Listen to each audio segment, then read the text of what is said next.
Hey guys! So now in this video I'm going to explain how Instacart works, essentially, and how to shop for Instacart. So you sign up online and you have to consent to a background check. Once you get the results of your background check back and you've passed, they will send you an Instacart kit that's going to include a lanyard that you wear when you're shopping, so stores know you're shopping for Instacart. This is also how you get into stores like Costco and Sam's Club without a membership. You show them your lanyard and the badge on your phone, so be sure to have your phone ready. And then they will also send you the Instacart prepaid debit card. That's how you pay for all your orders. And when you get all of your equipment, you open up the app, the shopper app, you log in. You don't have to clock in, you log in and it'll show you how many batches are available. Then you can look through the batches and it'll show you how many items and how many units. So if there's 8 units but 4 items, maybe you're getting 2 each, kind of thing.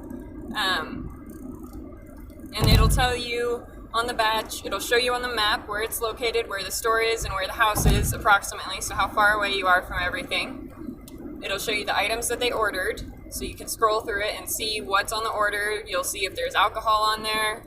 You'll see if there's prescriptions on there, all before you accept the order.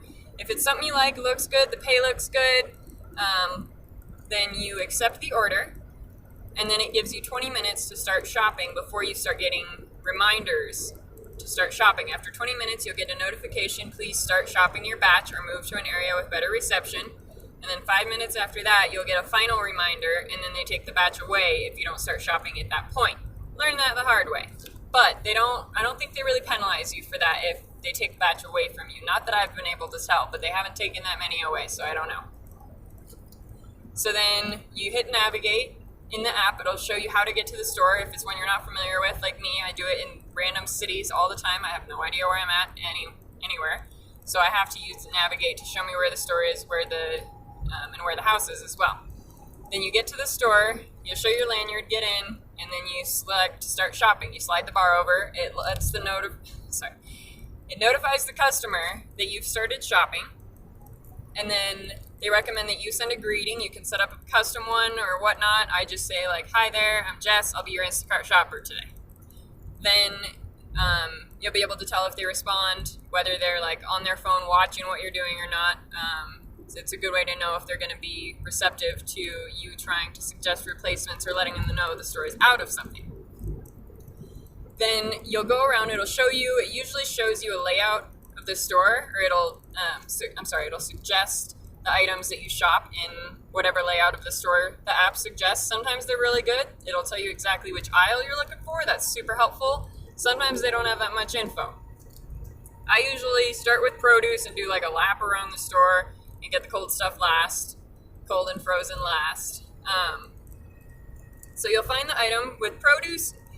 Depending, like if it has a barcode, you'll scan it. If it doesn't, it'll be like iceberg lettuce, and you'll be like, found it. And it'll be like, how many did you find? And you enter the quantity, done, that's it. So for produce without a barcode, that's how you'll do that. If it has a barcode, you'll hit find item, and then it brings up a little camera screen, and it'll scan the UPC or the barcode of the item. It'll let you know if you found the correct one or not, which is pretty helpful when things are in very similar packaging and they wanted like low sugar and I didn't see that. It'll tell you like you got regular cookies instead of low sugar cookies, item mismatch, and it'll let you try again. If you can't find the item, you force mark it, where you take a picture of it and say use photo and then type in what it is. So you go through your list, you find all your items like that. It'll move them from the items to pick to items found or in review if you had to replace something.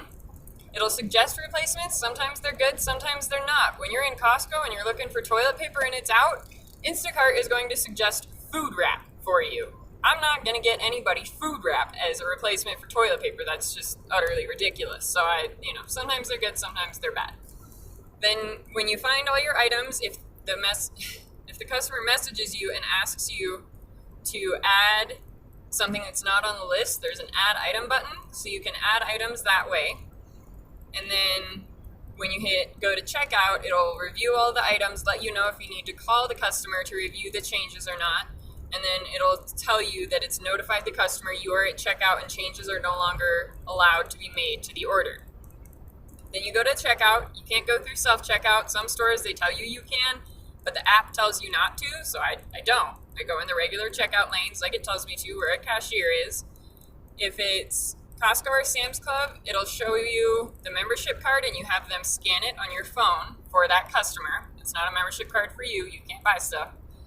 And then you scan all the items, and then you'll pay with your Instacart prepaid debit card, either credit or debit. Most stores are credit.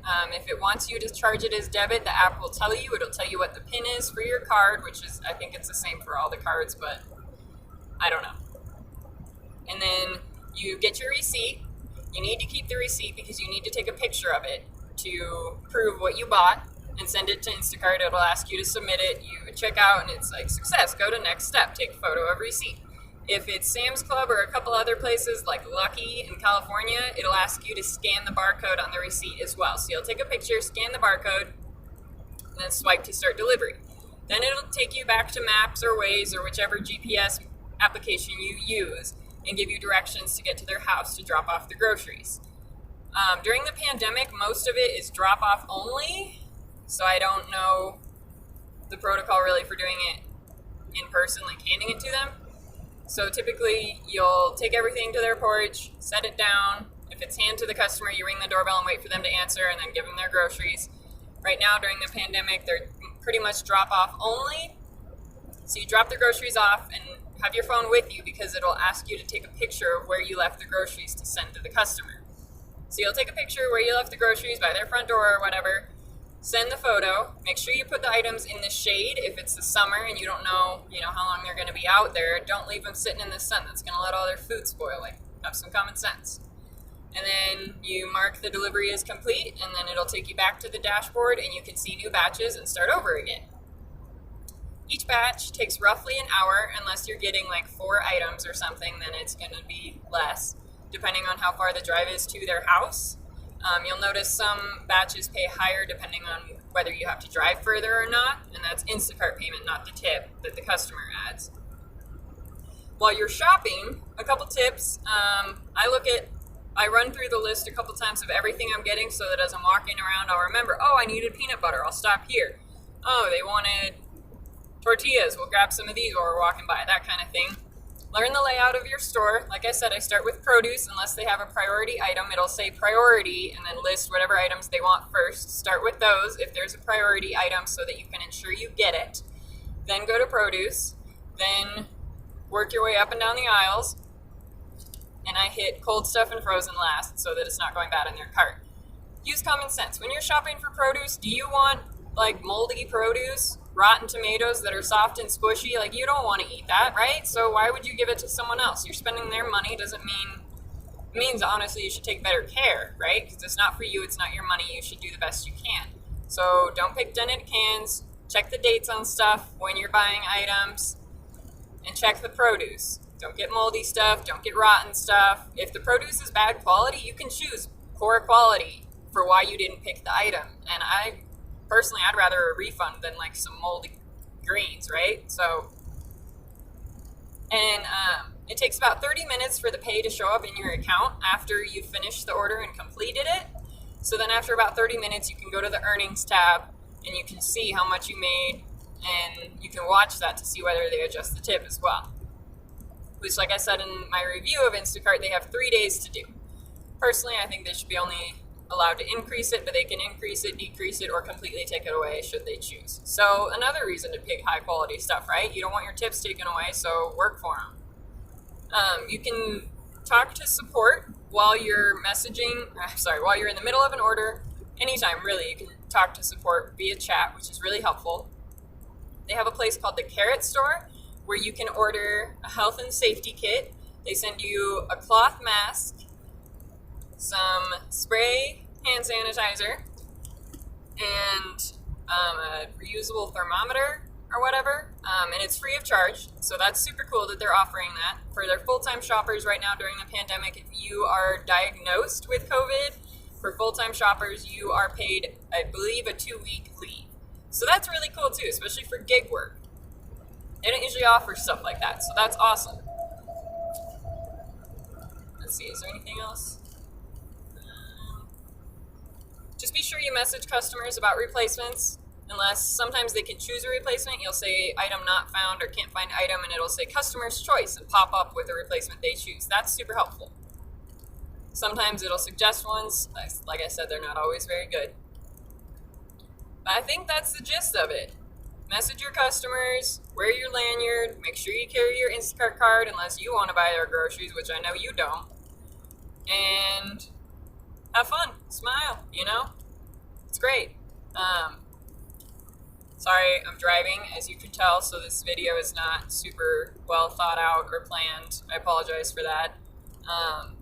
But I think that's everything for now. If you've got questions, leave them in the comments. I'll answer to the best of my ability. If I think of enough to make like a part 2, then we'll do a part 2. But I think that was a pretty comprehensive overview of what it's like to shop for Instacart.